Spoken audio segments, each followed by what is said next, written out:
What's up everybody, this is John with John Fair Innovations and I'm so excited to bring you yet another math lesson.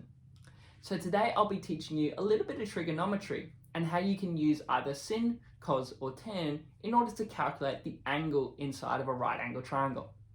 Now before I get into the video, if you enjoy it, do make sure you hit that thumbs up button, leave a comment on maybe another maths topic you'd like me to tackle, and if you really enjoyed the video, do make sure you hit that subscribe button so you can stay up to date with all the videos as they come out. And it does also help the channel out. So if you've done so already, thank you so much for your support. Now today we're going to be referring to right angle triangles. And if you're not aware, all a right angle triangle is that one of its angles is equal to 90 degrees. And this might not seem that fascinating, but it's brilliant in mathematics because right angle triangles actually have beautiful symmetry with their angles and their sides. So say for example, if you know the lengths of two of the sides, you can use Pythagoras' theorem to work out the third side, because the relationship of sides within a right angle triangle can always be represented by a squared plus b squared equals c squared. And for more on Pythagoras' theorem, simply check out my previous videos where I've done in more detail. Now today we're going to be focusing on the angles, which is why we're going to be using sin, cos and tan. And again, just like our lengths of our sides, our angles also have a relationship within right angle triangles. So if you know, for example, a angle inside of a right angle triangle, you can use this then to work out one of the sides if you have a side and an angle. If you have two lengths of sides, you can use this then to work out the angle. So this is where we use sin, cos and tan. And depending on what the angle is or what sides that we know and the orientation of the right angle triangle depends on whether we use sin, cos or tan. So there's three formulas you need to remember for today, which is sin theta equals opposite over hypotenuse, cos theta equals adjacent over hypotenuse, and tan theta equals opposite over adjacent. So those are the three formulas that we're going to be using today. Now, when we're talking about hypotenuse, the hypotenuse is always going to be the longest side of a right angle triangle. This will never change. What does change, however, depending on the angle that you're using, is opposite and adjacent. Now, opposite is going to be the side directly across from your angle. And adjacent, which means next to, is going to be the side that is directly next to your angle. And lastly, when we talk about theta, we're simply talking about angle. So theta is the common one we use when we're talking about angles, similar to how a lot of people use x when they're talking about an undefined variable. You'll find in mathematics when we talk about an undefined angle, we use the word theta or the letter theta.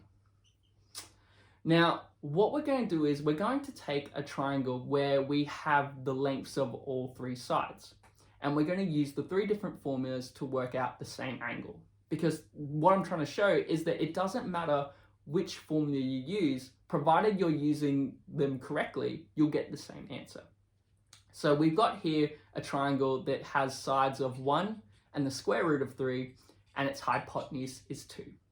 Now, I specifically chose these lengths because this actually is one of the identity triangles in trigonometry.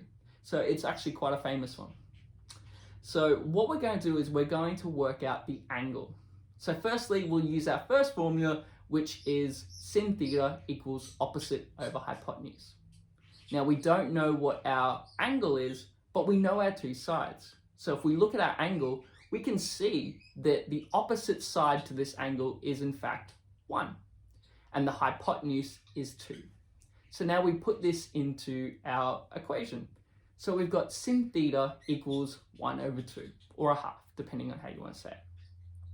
Now, in order to solve this, we want to isolate theta. We want to get theta on its own, like we would with any other algebra.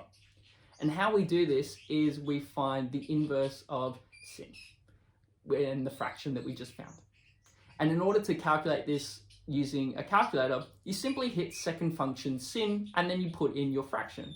So second function sin, 1 over 2, and the answer that you'll get is 30. So that's your answer, 30 degrees. So that's it, we've solved it using the first one. But let's now use cos theta. So remember, cos theta is adjacent over hypotenuse. Well, as you can see from the angle, the side that's next to it is in fact the square root of 3. And hypotenuse hasn't changed, it's still 2. So the fraction we're going to use now is square root of 3 over 2. So our formula will now read cos theta equals the square root of 3 over 2. And now we use the same technique we used before. So second function cos and our fraction, which was the square root of 3 over 2, and we hit equals, and it's going to give us 30 again. So we get the exact same answer. The only difference this time is because we use cos, we had to account for it being adjacent as opposed to the opposite that we used in sine.